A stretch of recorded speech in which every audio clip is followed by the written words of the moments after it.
Ariana Tanca Maquiavelo. Ariana, buenos días. Muy buenos días, Byron. Muchísimas gracias por la invitación. Qué honor estar esta mañana junto a ustedes. Gracias. Leía su última columna de diario El Comercio, donde usted habla de la muerte a la oscuridad. Y en una parte de su texto dice, lo voy a leer textual: hoy se habla de la muerte cruzada como solución frente a los impases propios de ella. Sin una introspección sobre las condiciones que promueven la estabilidad política y la disolución de los poderes del Estado, no resolverá los problemas. Al contrario, los profundizará. ¿Por qué usted considera esto? Porque la muerte cruzada, si bien es un mecanismo, como bien lo mencionábamos, que consta en la Constitución, es como aplicarle una curita a una herida profunda.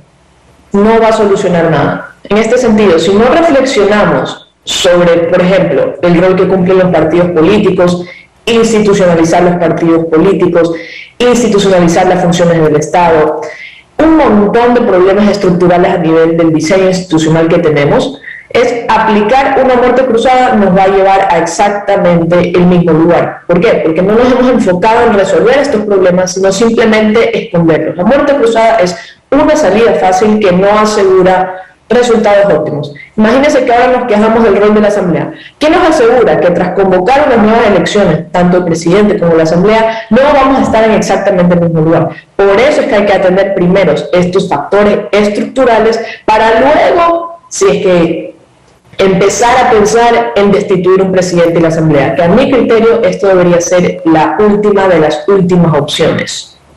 ¿Qué tal? Muy buenos días. Verónica Jarrín le saluda y la pregunta sería, ¿quién puede perder más si es que se aplicaría este recurso constitucional? ¿La Asamblea o el presidente?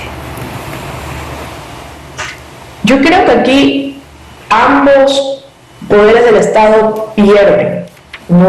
Todos perdemos, los ciudadanos perdemos, el presidente pierde, la Asamblea pierde, en general todas las fuerzas políticas pierden, porque recordemos que la muerte cruzada convoca elecciones anticipadas, pero no es que se queden 4 años, se quedan hasta que termine el periodo constitucional que acaba en el 2025. Entonces, ¿qué fuerza política estaría a llevar a cabo una campaña, tanto para presidente como para asambleístas, por solo 2 años, cuando tenemos una grave problemática a nivel de empleo, a nivel de salud, a nivel de seguridad? Entonces, hay que pensarlo en perspectiva, ¿no? ¿Qué va a pasar con estos 3 problemas mientras que se convoca una elección? ¿No? El presidente, por supuesto, tiene la discrecionalidad de mandar los decretos ley, pero una vez que se instale la nueva asamblea, esa asamblea los debe de revisar y decidir si es que los acata o no. Entonces, imagínense la incertidumbre total que vamos a tener, o que tendríamos, mejor dicho, en por lo menos 1 o 2 años del proceso que llevaría destituir a la Asamblea, instalarla nuevamente y que la Asamblea lleve a cabo otro proceso para revisar todos estos decretos ley que se emitieron en el plazo hasta convocar a las elecciones. Entonces, en ese sentido, es perder el tiempo y el país se va a quedar estancado exactamente donde estamos.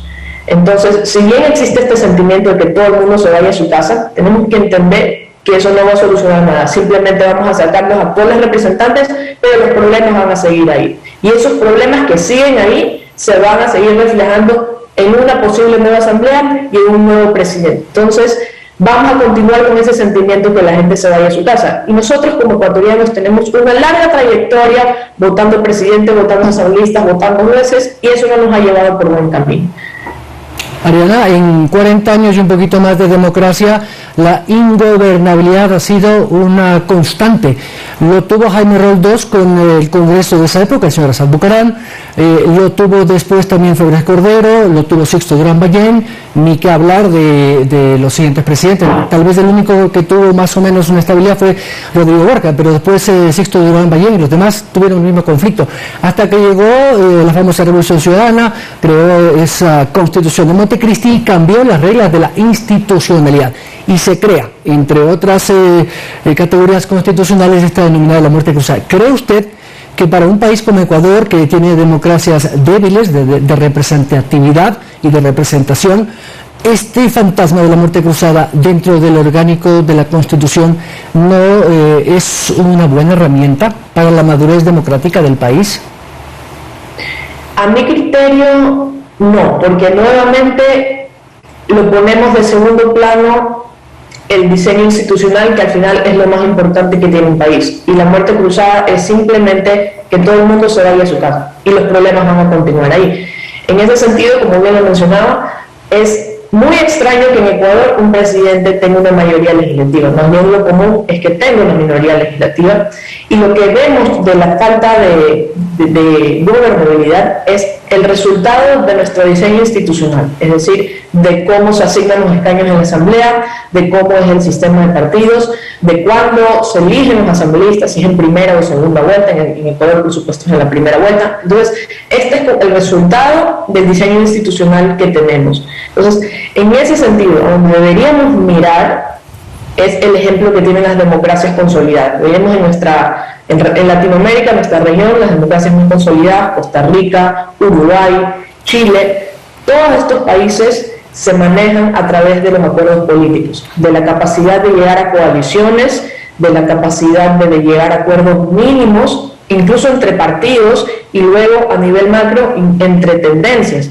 porque comprenden que en una democracia discrepar es lo más normal del mundo, que dos fuerzas políticas tengan visiones distintas es lo más normal del mundo, y de hecho es deseable, porque cada fuerza política representa un sector de la población con aspiraciones distintas. Entonces, en ese sentido, lo que tenemos que apuntar es evaluar los acuerdos políticos, que sean públicos, que sean transparentes, que sean mínimos de gobernabilidad, que todos los partidos otorguen, porque tenemos que entender que este estancamiento, los que más se afectan son los ciudadanos, porque vemos que no hay un norte en el empleo, en las inversiones, en la educación, que es otro tema muy importante, en la seguridad, en la gestión de la salud, y todo esto nos mantenemos inmóviles, mientras que en la Asamblea se ocupa de pugnas políticas y de espacios de poder. Entonces, desde la ciudadanía tenemos que presionar para que los partidos políticos lleguen a acuerdos, porque esta es la institucionalidad dentro de una democracia, estas son las herramientas que nos da el sistema democrático, porque ¿cuál sería la alternativa? Que una fuerza política simplemente se imponga sobre el resto y diga, así vamos a hacer las cosas. Ya hemos transitado por ese camino y hemos visto los rezagos de eso. Entonces, lo que vemos ahora es propio de una democracia, pero no nos podemos quedar ahí. Hay que llegar a acuerdos políticos mínimos de gobernabilidad. Llegar a acuerdos políticos no implica traicionar principios de los partidos. Se pueden llegar a acuerdos que sean coherentes con los principios de cada partido en pro de una agenda ciudadana. Ahora, esto también tiene mucho que ver con nuestra cultura política, y es que desde la ciudadanía quizás no vemos con buenos ojos estos acuerdos políticos, porque tenemos un montón de experiencias que nos hacen pensar mal. Y eso a su vez es un incentivo para que los políticos no lleguen a acuerdos políticos formales y públicos, sino que se conformen alianzas fantasmas debajo de la mesa que nunca nos enteramos y que las sospechamos. Entonces, por eso es importante que desde la ciudadanía veamos con buenos ojos la conformación de alianzas, así sean puntuales. No significa que esto es un matrimonio a largo plazo.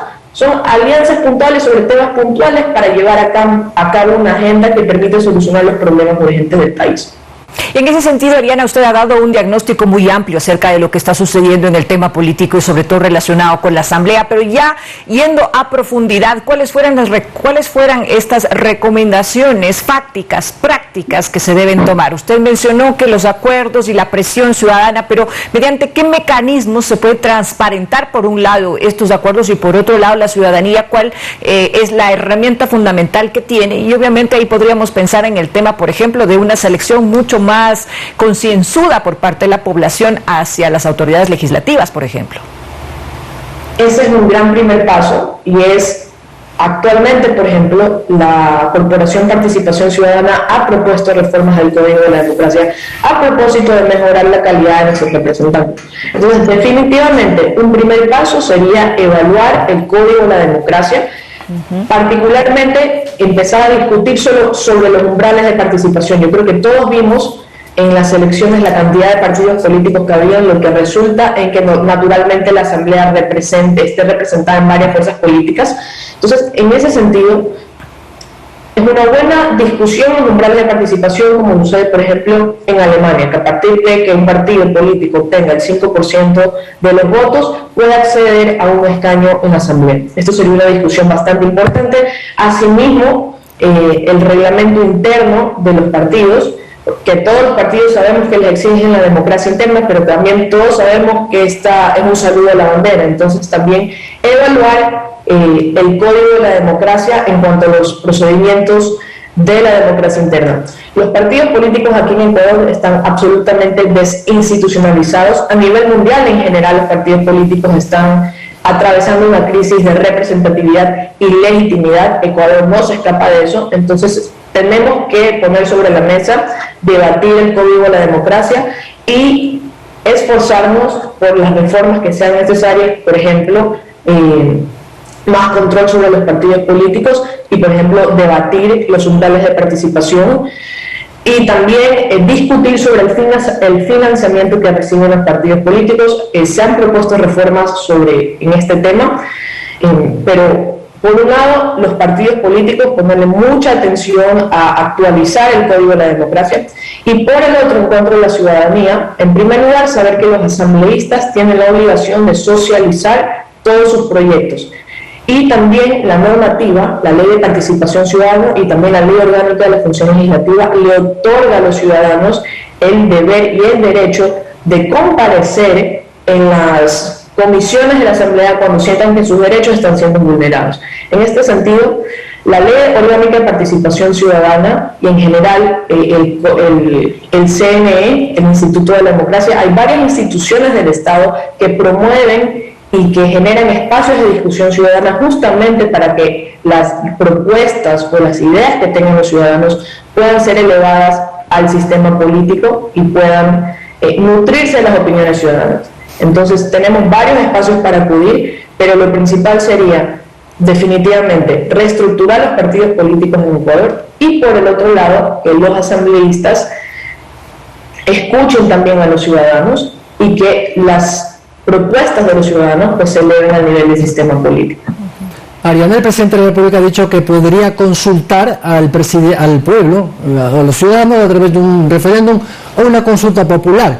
El problema siempre que ha habido estas consultas o referéndums a los mandantes es que lamentablemente, de acuerdo al momento político que vive cada gobierno, el votante va en función de simpatías o antipatías del gobernante o de los parlamentarios, porque no hay una madurez política. El ciudadano está más pendiente de que no lo maten, que no lo roben, de llevar el pan diario a casa, y está muy al margen de la política, de hecho no lo entiende. Entonces yo no sé si esto de la figura de la consulta popular o un plebiscito podría ser una opción de gobernabilidad para el presidente.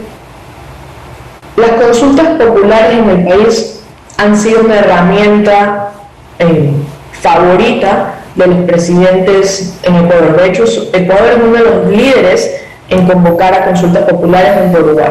Uruguay es el país que más ha convocado a consultas populares, Ecuador va en segundo lugar. Pero hay una diferencia muy grande. Mientras que en Uruguay las consultas populares son promovidas en su mayoría por los partidos políticos o por la sociedad civil, en Ecuador la mayoría de consultas populares son convocadas por los ejecutivos. Esto porque, como antes comentábamos, es muy común que llegue un presidente con minoría legislativa. Entonces la consulta popular resulta una herramienta para un poco balancear este poder que no se tiene en la Asamblea y es una herramienta, de hecho, para legitimizar el Ejecutivo, para capitalizar popularidad y que eso a su vez le permita gobernar en la Asamblea. En ese sentido, es definitivamente una herramienta. Ahora tiene sus ventajas y sus desventajas porque tienen que ser convocadas naturalmente en un momento de momentum político. Y por supuesto las preguntas. Siempre hay una pregunta que es como un peluche que llama la atención, es la que normalmente va en la primera o la segunda pregunta, y luego se incluyen más preguntas un poco más técnicas, pero generalmente la estrategia es que se vote en plancha a favor del uno o en contra del otro. Esa es normalmente la estrategia, justamente para que la primera o la segunda pregunta son las que generen la atención y generen digamos, fidelidad a favor o en contra. En este caso, que se vote 7 veces sí o 7 veces no, ya lo hemos visto. Ariana Tanca Mercabelo, muchas gracias. Muy gentil. La politóloga guayaquileña hasta ahora de la mañana en Noticias 7. Verónica. Les invitamos a nuestros amigos, como todos los días, a que nos puedan seguir en nuestras redes sociales. Estamos presentes en Facebook, Instagram y Twitter como Ecuador TV. Además, somos retransmitidos por Radio Pública FM Quito, Guayaquil y Cuenca 105.3, Manta 88.1, Loja 90.5, Pública FM. Hacemos una pausa y ya volvemos con más noticias. Vamos a conocer qué es lo que está sucediendo en